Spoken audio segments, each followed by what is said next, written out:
In August of 2005, Hurricane Katrina struck the Gulf Coast.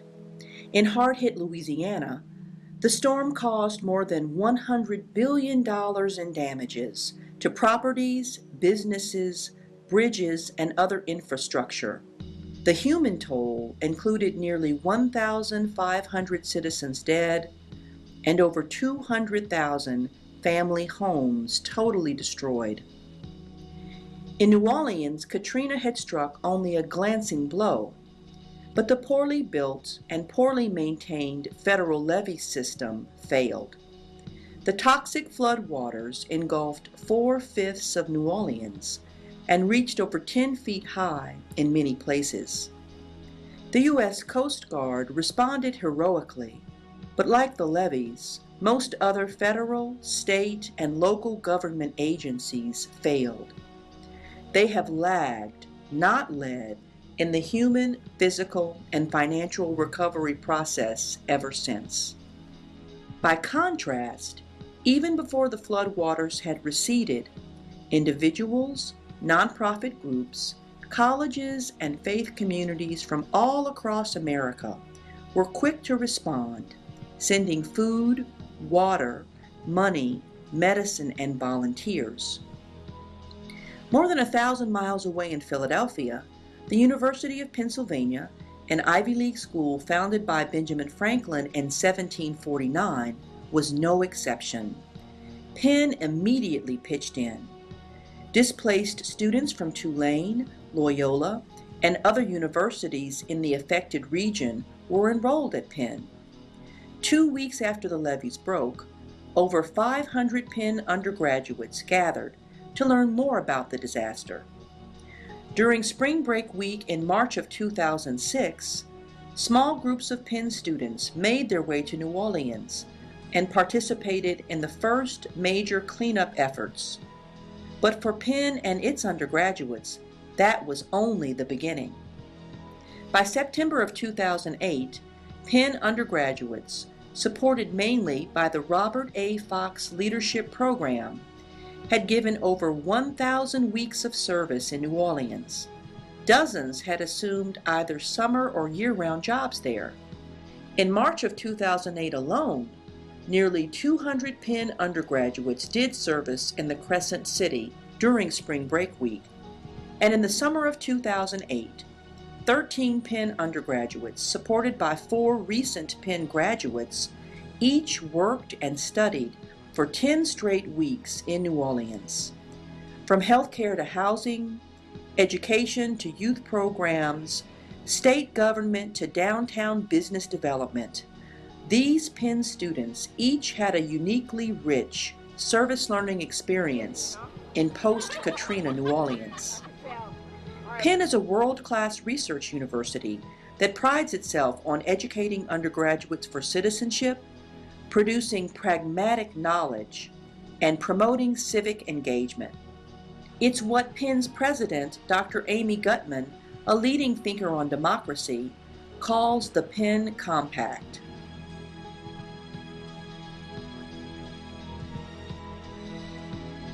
Jim Kelly, co-president of Catholic Charities of New Orleans, the largest nonprofit social service provider in the entire post-Katrina Gulf Coast, praises Penn and its undergraduate student leaders for living out that compact as a covenant to learn and serve in his still struggling city. In the early days, there were certain colleges who came to town and said, oh, we're going to be here, and we've never seen them again. And one of the things I like about our commitment with Penn is that when I turned to Penn and said, look, delighted to partner with you, would love to have you come here, but I want a 5-year commitment. There was not a blink of the eye. Penn made that commitment. No other college that I know of has made that commitment. And to that, that's very special to me, because it is a long journey, and we need people who understand that, and who understand that we have a covenant. We have a covenant not between each other, we have a covenant to the people who are trying to come home and who are trying to rebuild their lives. And I think that's very special. Since graduating from Penn in 2004, Miles Bruder has worked for both Louisiana's governor and its lieutenant governor, specializing in public policies related to the recovery process. Is to be able to brag to all of my colleagues about what my alma mater's done and continues to do and will continue to do in increasing volume. And it's that recognition of long-term, the need for long-term commitment and the opportunity to both learn, which is what I think distinguishes Penn from other universities, is that recognition that this is a place that students can practice what it is that we preach in the classroom. Boston native Caroline Gamble, class of 2007, works full-time in New Orleans on affordable housing redevelopment projects and directs Penn's Fox Leadership in New Orleans, Louisiana, referred to as the Flanola Program. What Fox is really trying to do is to expose and engage students in the realities and the opportunities here in New Orleans. Everyone should absolutely come to New Orleans. Anything that you are interested in is here in some way or another, and it's different than how you were interested in it in Philadelphia or in Boston and LA, because it's got its own local funky flavor and probably a crawfish and a crab thrown in there too. I hope I'll be spending time in New Orleans for the rest of my life. It's not hard to love New Orleans. There's great music, there's great food, there's always something to do. And so what we've tried to do is move the students just beyond their dorm, beyond beautiful Audubon Park and uptown, but get them out and doing things that you wouldn't see if you were just here for the weekend. Judith Kim heads Penn Undergraduates in New Orleans, known as Penn UNO, an umbrella organization for the diverse Penn undergraduate groups now dedicated to service learning in the city. She has made 2 spring break service trips to New Orleans. In the summer of 2007, she worked for the Salvation Army in New Orleans. She returned the following summer to work for Providence Community Housing, a nonprofit group that is building 7,000 affordable homes throughout the city. Her work includes door-to-door surveying in the most blighted communities. Actually, we just met, while we were serving, we just met this guy who's living in this house that we thought was abandoned because it looks really, really bad. And he came out, he's like, hi, you know, what are you doing? And he's like, you know, I hope that you're not here to help, you know, tear down my house, because this is the only house that's left. And I can't move anyplace better. And so it's just like, I mean, can you please not tear down my house? Can you help me rebuild it? Even those couple of days where we're just swinging a hammer, everyone just, a lot of the citizens around here just really feel grateful for what you're doing. And not only do you see that you're doing a lot of work, you feel like you've done a lot of work, because everyone around you are just, you know, thanking you constantly. My job is great. It's really fun. I've never had a job that I've been like excited to go to every day. And, you know, there's always something new. There's always people to talk to, and there's never a dull moment. The participants say to us, like, to me and to Carrie and I, that they're so grateful that we're here and that they love having us and they really enjoy the things that we do with them. Like, just to see the enjoyment that they get out of it is really great for me. There you go. Is that enough? Oh, looks good. Yeah, got two. Oh.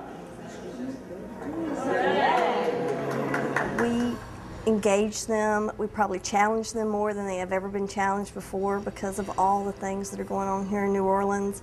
They see family situations and healthcare situations that they would not experience otherwise.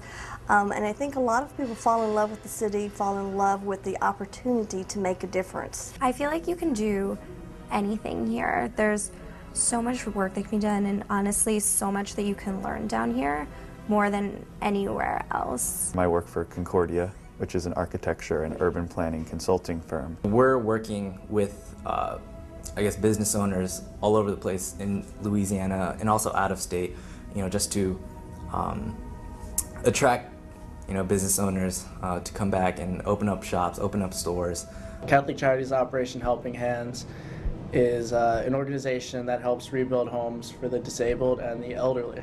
My favorite part about work has to be working with the homeowners because, you know, I get to talk to real people, hear their stories, help them out, And I actually feel like I'm making a difference. I work at Big Brothers Big Sisters, so I do match support, meaning that I talk to bigs, littles, and volunteers about how their relationships are going. Right now we're working with the police a lot to do a public safety program in the Hispanic community. So I go and talk to community leaders about that. I went to Baton Rouge one day.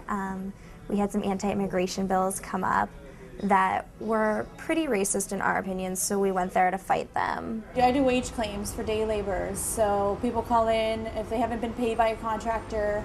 I help them start up a case so that they can hopefully recover their money. Crescent House is a healing and empowerment center for battered women and children. We're here to help them with their housing, help them with counseling and therapy sessions, get them back on their feet, independent again. Philadelphia has its own unique problems, but I think New Orleans is so much more desperate for the help. They need so much more on a daily basis. We need all the help that we can get. And very often our volunteers, who are usually college students, can come in and sort of help us take up that slack. Carly has been great. She really has. And she has recently actually been able to take crisis calls. This is very serious around here. You have to be trained by our trainer very thoroughly to take a crisis line call, because you've got a woman on the end of that phone who could be in danger. The abuser could be right there. I've had about 10 crisis calls so far. They're involving me fully. Like they take me on almost as an employee. They aren't just giving me the go do the copy work. I'm right there next to my boss, helping him do whatever project he's working on. As much as I write papers at Penn, I've never had the opportunity or needed to write a 30-page paper, nor has any paper I've written actually been considered for policy implementation. I've given our intern a lot of responsibility to actually formulate structures and write concepts and then manage people. She's helping the organization grow. She's setting some of the tone in terms of how it's going to function from the volunteer perspective. I've given her the complete job of structuring the volunteer program. New Orleans is like a laboratory down here. This is an exciting time. People are willing and open to try new things. There's a lot to be done, so there's no way you can come here and not find something to do. This is really seeing architecture and urban planning solving social problems. I mean, people need housing and they need schools, and this is a chance to really use those skills to create something better, create communities with architecture. It's definitely broadened my view of what I can do, because I originally thought I wanted to do pediatrics, but now it's kind of more of an open field. We have themes every week, so we've learned about education, we've learned about race, and I've learned about healthcare and poverty and all these different problems that are facing the city. There are so many needs here right now in any different area. I mean, if you just look at the variety of internships that we have down here this summer, they're across the board. They're all in completely different specialties, and there's really, for anything you're interested in or any skills that you have, there's something that you can do. We're all learning about the city together. We're having a lot of fun together. So I'm proud to be a Flintern. I think just by spending 10 weeks together doing something so similar and something that's so engaging, it's kind of created a pretty strong bond between all the people who live here and, created a lot of friendships. I think most of the kids here I would never have met or let alone hang out and, befriend at Penn. I will never forget my time down here, and I mean that full-heartedly, 100%. I have experienced things with fellow interns, with housemates, with friends that will stick with me for the rest of my life.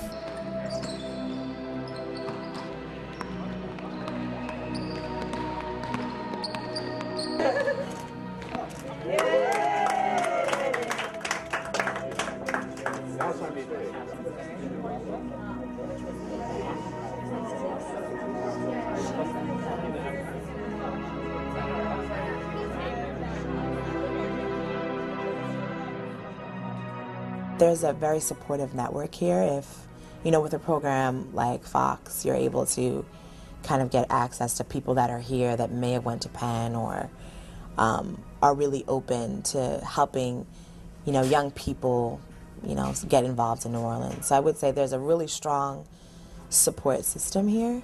My first time I came down here, I was just gutting houses. I came with Penn, Hillel, March of my freshman year for spring break. I think every time I get more of a sense of why people want this city rebuilt and why it should be rebuilt. You're able to go back home and tell people about what you've seen and what's going on. And I think that's the most important thing, is creating a certain awareness beyond what you see in the news. This is hard work. If you don't bring your hearts, and your heart's not into the work, and your heart doesn't understand the struggles of the people, this isn't the place for you. But I see great growth. I see twinkles in eyes. I see people excited and feeling that they have truly made a difference. If you're a college student and you want to study healthcare, come to New Orleans. If you're a college student and you want to study housing being rebuilt, come to New Orleans. If you're a student interested in education, come to New Orleans, because we're starting at ground zero and we're rebuilding education programs and health programs and housing programs. So, what a great place to come and to learn.